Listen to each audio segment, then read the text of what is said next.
we go. All right. So the Pathways to Potential grant overview.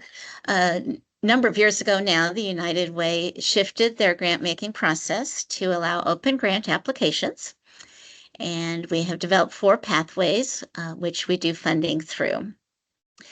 As an open grant application means that any not-for-profit 501c3 in our service area is welcome to apply for the grants. I will say that they are competitive, very competitive, and there is a rigorous review process. Am I not coming through? No, let's try and share screen instead of window. Share. Screen. Okay. Okay. Hopefully now you're all seeing the screen. Ashley's Yes, gonna. that's much better. Awesome. Oh, Thank good. you. Okay. Thank you for letting me know. All right. So, if you're just joining me now, this is the first slide that has content on it. So, as I was saying, this is a competitive process. It's a rigorous review process. We do award these grants on 2-year cycles. So this grant, the activity cycle for the grant will be January 2026 through December 31st of 2027. And generally, we are awarding fewer larger grants as opposed to a higher number of smaller grants.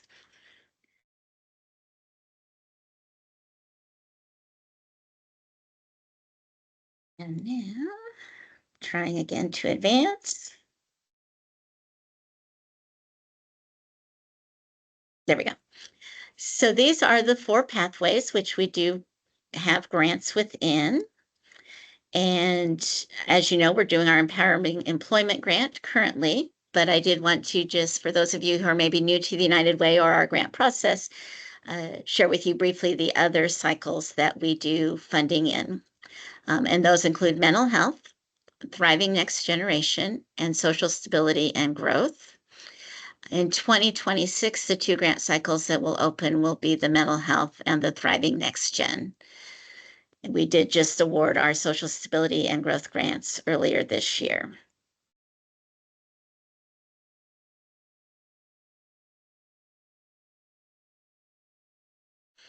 So for the Empowering Employment Grant, the focus of this grant is to support and prioritize programs and services which support our ALICE households and those living in poverty. The ALICE households are asset limited, income constrained, and employed individuals. So generally, some people would refer to that group as the working poor, but ALICE households are those individuals who are working but just barely managing their day-to-day expenses and certainly at great risk of falling into poverty should an unusual circumstance arise. So the goal is to support those living in ALICE households and in poverty to attain or sustain a living wage employment. Our priority fundings are assisting individuals in security or maintaining living wage employment, providing opportunities to develop skills or credentials which support hiring into or advancement toward a living wage or higher paying position, or reducing barriers to employment by addressing community level challenges which hinder the attainment of maintenance of employment for low income individuals. So as you're developing your proposal or the program that you think you may want to present for funding, it should address at least one of these 3 priority areas. However, it does not need to address all of the priority areas, as long as you are addressing one.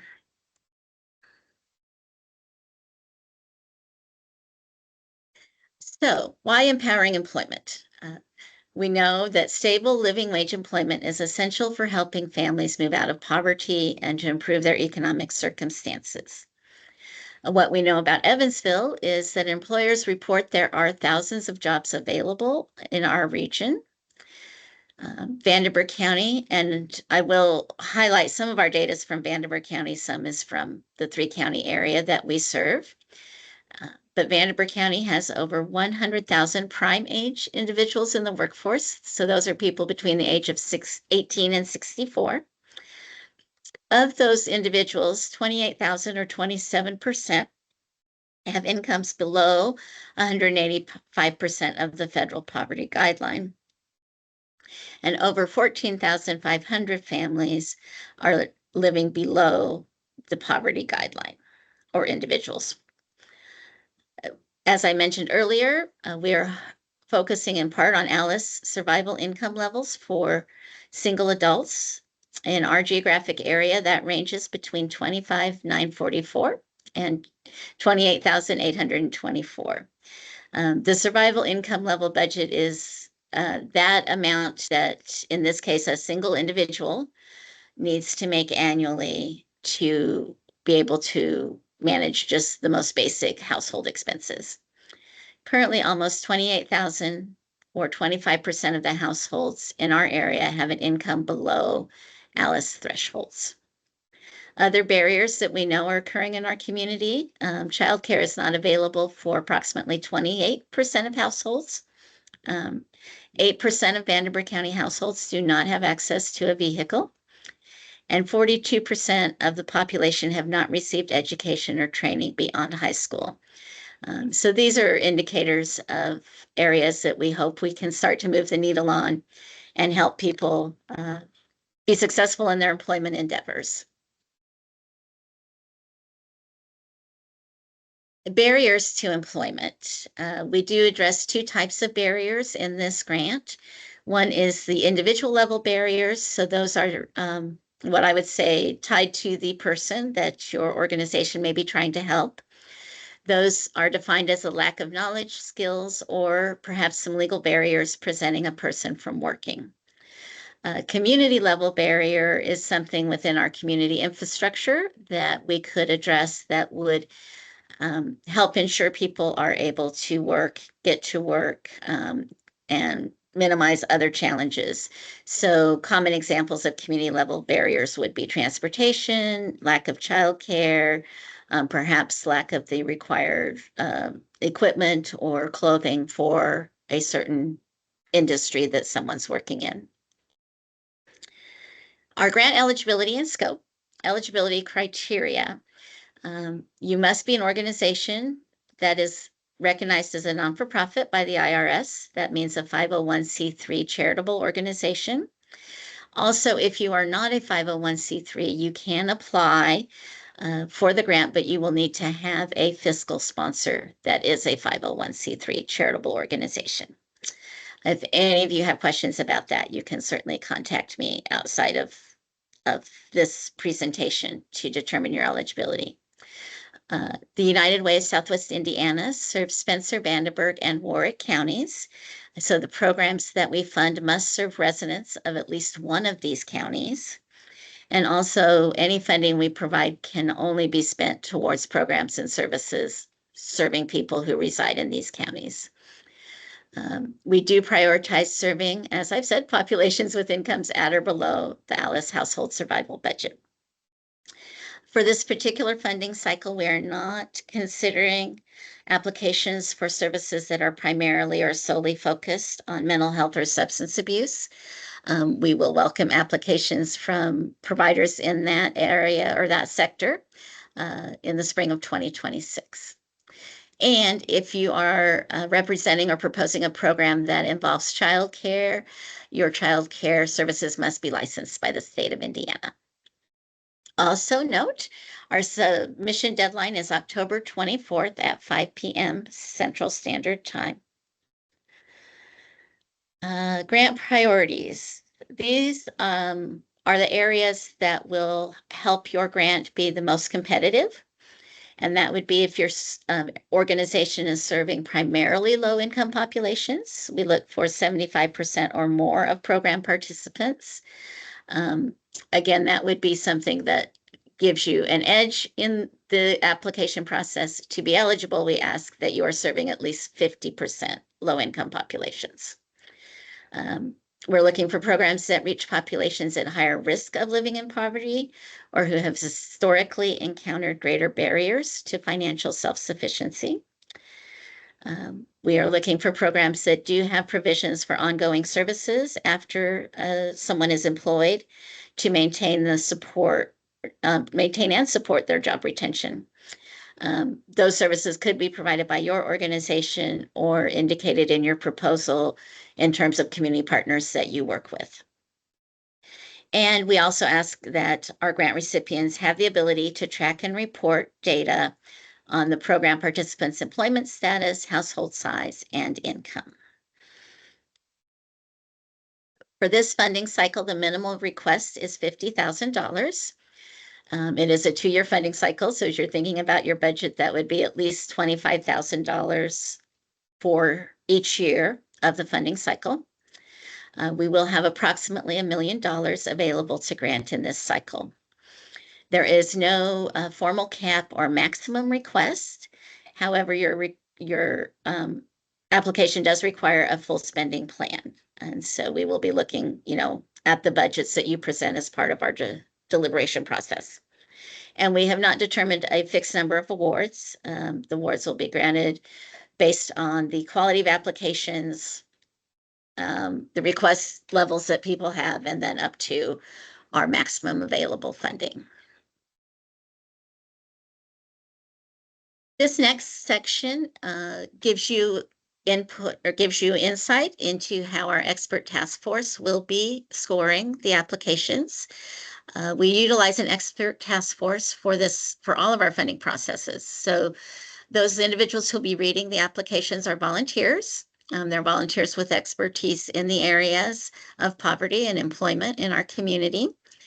And they have helped develop both the application and the scoring rubric. So there will be a total of 200 possible points that you can earn in your application. And you'll see that those are applied to the different areas of the application. I'm going to go into a little more detail. So for program model scoring, there are 3 areas that they will be looking for. This includes the program model is relevant, well-defined, and rooted in our community's needs. That those responsible for implementing the program are well-equipped to support the client's needs. That the program is accessible and supportive for clients. When we look at the participant area of the rubric, again, we're looking for programs that serve ALICE households and those living in poverty. That the program works to lessen poverty disparities across groups with a priority on groups who are historically encounter greater barriers to achieving financial self-sufficiency. And we look at the recruitment efforts for the program in terms of how they will reach those high priority populations. In the area of barrier and interventions, we're looking at, does the program address barriers to employment that are significant in our community?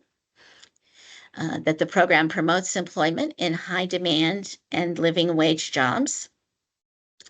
That the program works to address clients' needs holistically.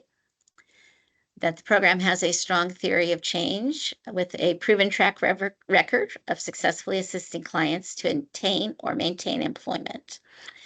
And the program has identified logical outcome goals and has methods in place to evaluate their success.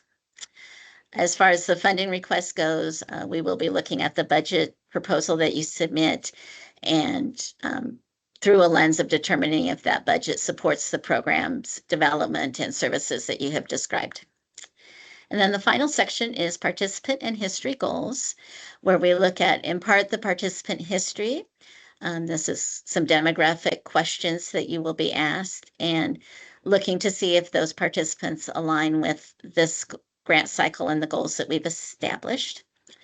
And then we will ask you to set some client service goals for the funding period if the grant's awarded. And we'll be looking at, as well to see that those align with the funding requirements.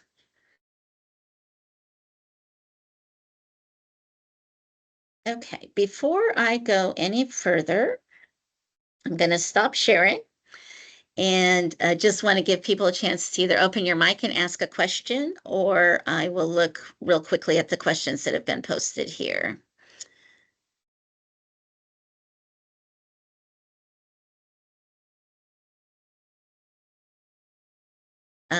We will have the slides available. We will also have a recording of this session available. Those will be posted to the website. as well as I can email the slides out to those who've registered to be on the call. I guess that's the only question I see in the chat at this point. Does anybody want to open their mic and ask a question before I proceed?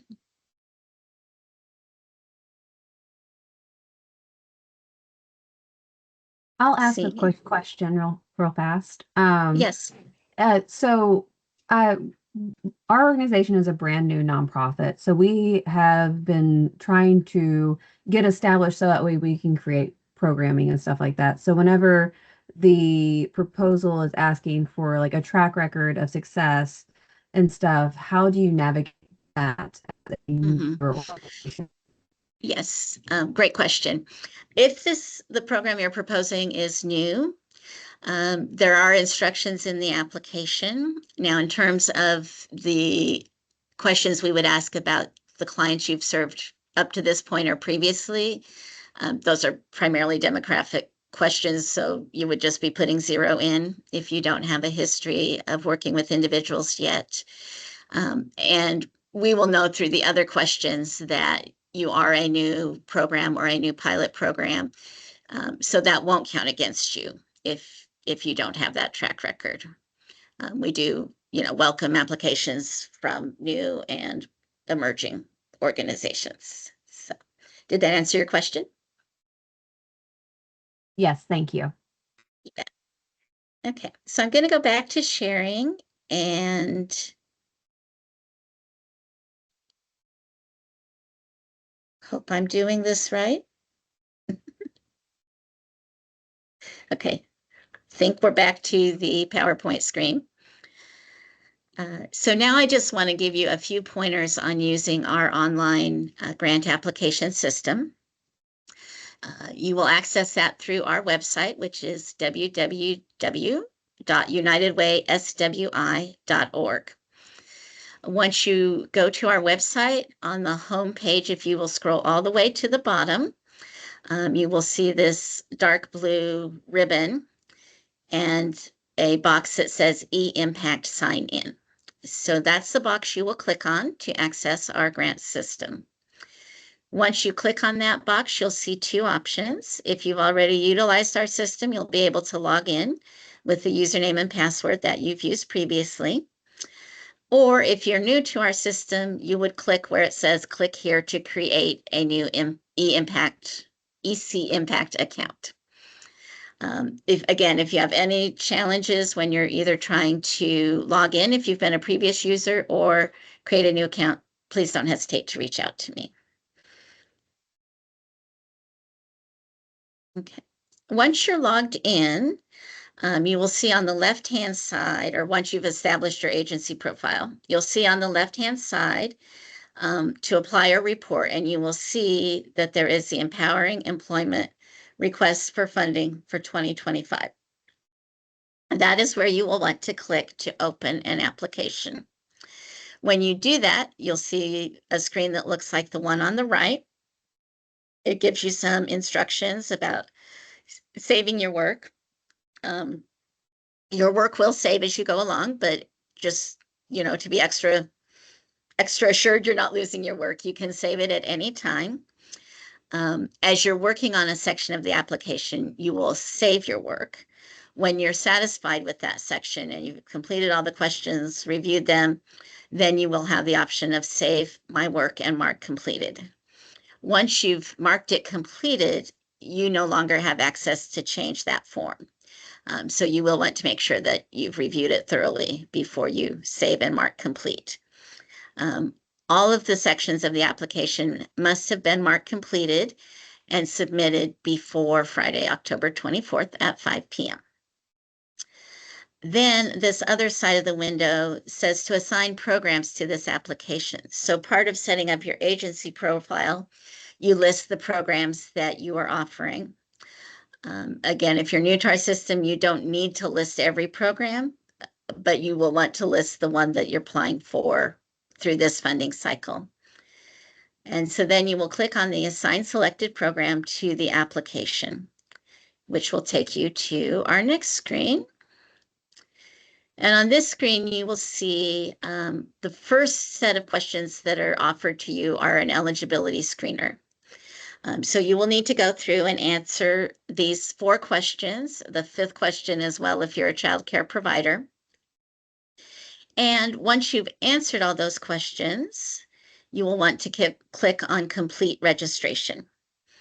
At that point, you will get a screen that either tells you you are eligible to apply and you'll have access to the full application, or if for some reason you don't meet these eligibility guidelines, it will tell you that you are not eligible. If you get that message and you feel like that's not correct, again, feel free to reach out to me and I'll be happy to troubleshoot that with you. I did want to point out a couple areas where you can get further directions and hints in the application. The first is any question that has this little question mark in a circle. Please click on that question mark. By doing so, you will see either additional details about what we're looking for in that answer, or perhaps some examples of how to structure your answer. So anytime you see that question mark, I encourage you to click on it and view that additional information before you complete your answer to the question. Also, when you are on your home screen within your profile, you'll see on the side that there is a resource center, and we have uploaded additional documents there that you can view, which perhaps if you're not familiar with Alice Households, you can open those reports and see the information about Alice Households in our area. Also, you can see what the minimum household budget or household income is. There's a chart that's been developed based on household size and single versus 2 wage earners and those sorts of things. And then you'll see additional information about our Empowering Employment grant cycle. So for example, if you had clicked on Empowering Employment, what you see here on the right side of the screen then shows you the documents that you can view. And you can click on the blue part of either of those documents. So if you want to view our full purpose statement for this grant cycle, you could click there. That purpose statement is also already posted on the website, the United Way website.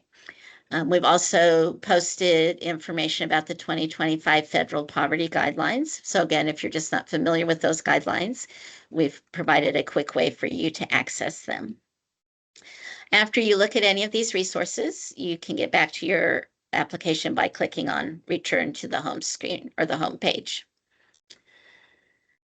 Also want to let you know that our grant evaluation process is what we call a blind evaluation. That means that the readers of the grants do not know the name of your organization. Please, what's important for you to know as you're completing your grant application, please keep your responses concise, but complete. I don't want you to provide such a concise answer that maybe you haven't given the readers a full understanding of your program or your services. But, you know, our readers are going to be reading a number of grants, so we don't want to challenge them with too much verbiage when it's not necessary. Throughout your proposal, we're going to ask that you always refer to your work as the program or our program. We will review all the applications before they go to the reviewer, the expert task force committee, and we will redact any proper names or information that would identify your organization. So by using the generic terms of the program or our program, we will not have to do as much redacting before those applications are sent to the reviewers. I will be having digital office hours every week through October 24th. I've already blocked out time on my calendar for those. So if you want to meet with me one-on-one, you have questions, feel free to send me an email and ask for a digital office hour appointment. I can also meet with people face-to-face if that's easier. If the technology is a barrier, we can get together face-to-face.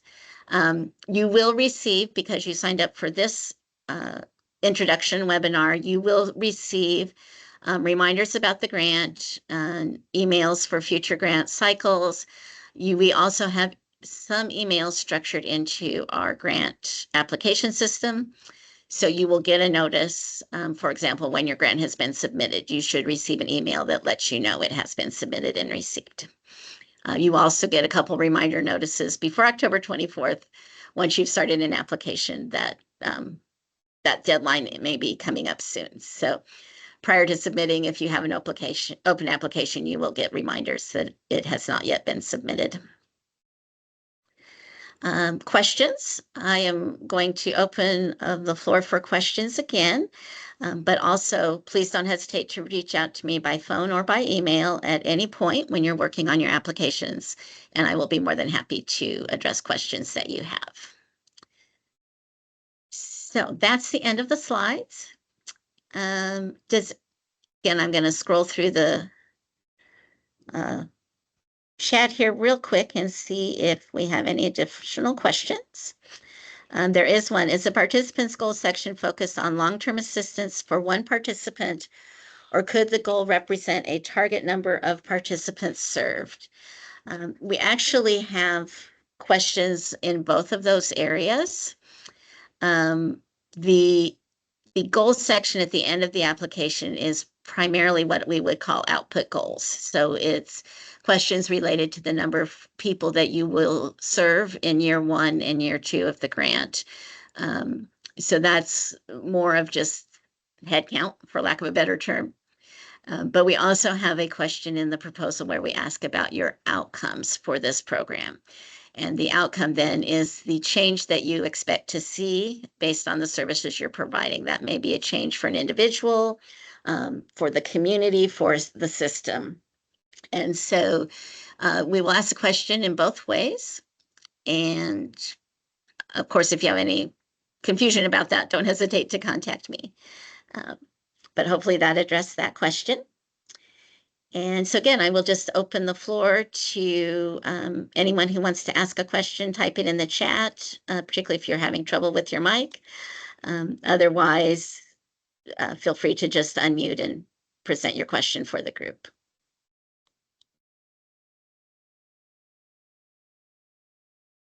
Sydney, can we submit more than one application if we have more than one program in mind?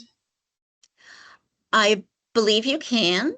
I would say you may want to consider strategically if there's one program that's of more urgency to you or greater importance to you.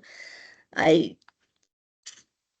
can't speak entirely for the committee, but I would say they're unlikely to fund multiple programs in one organization unless they're just distinctly different from each other, perhaps, and serving different needs in the community or different populations. So you can submit more than one application, but strategically, if you have multiple programs, it may be also strategic to fold the support you need for the full range of your service into the one application. Hopefully that made sense the way I said that. Yeah, so maybe identify different pathways or something, broken out in a budget. Okay, thank you. Yeah. Excuse me, Sydney, if you are a recipient of the Empowering Employment Grant from last cycle, are you eligible to reapply since it's been almost 2 years? Mm-hmm. Yes. We don't have any restrictions on continuation funding for a previous grantee. We have set up some guidelines that if this is the second cycle you're applying for, we will, of course, just look at the success you've had in the first 2 years of funding as a part of our discernment process. And then we have kind of discussed longer term as we get further into the pathway funding, if an organization's asking for financial support a third or a fourth time, and that in those situations, we will look, again, they're welcome to apply, but we'll look at a little more detail if there's some extenuating circumstances, because part of what we want to do is also help organizations find other financial resources to sustain their programs. So you're never not eligible to apply, but if you have received funding beyond 2 grant cycles or 4 years, then we will be looking with a little more discernment about the need for the continued funding. And our need for continued funding is that we help people reach self-sufficiency, but there's still thousands of people who still need the service. So to run a Right. program for 2 years only helps those people who got help within the 2 years, but there's constantly ex-offenders being released, people being released from transitional homes. So the need doesn't go away after the 2-year cycle. And that's why I ask. Right, right, yeah, because your organization specifically is working on some of those barriers that continue in the community even after one person has successfully achieved their employment goals. So we do understand that, and there are some questions in the application that give you an opportunity to explain that in terms of ongoing services versus what might be a more time-limited kind of approach that some of other organizations have. So, Thank you, Sydney. any other questions?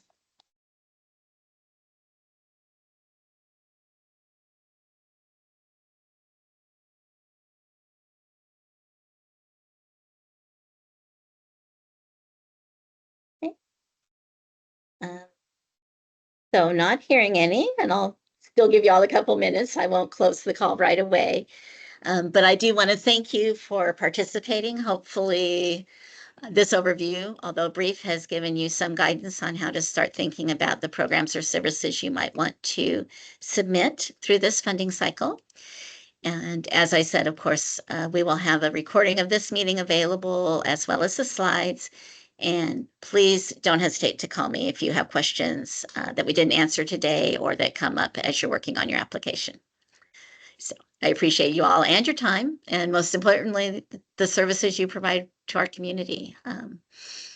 We couldn't address these challenging problems without you. So thank you for the work you do and the commitment you have to our neighbors and other community members.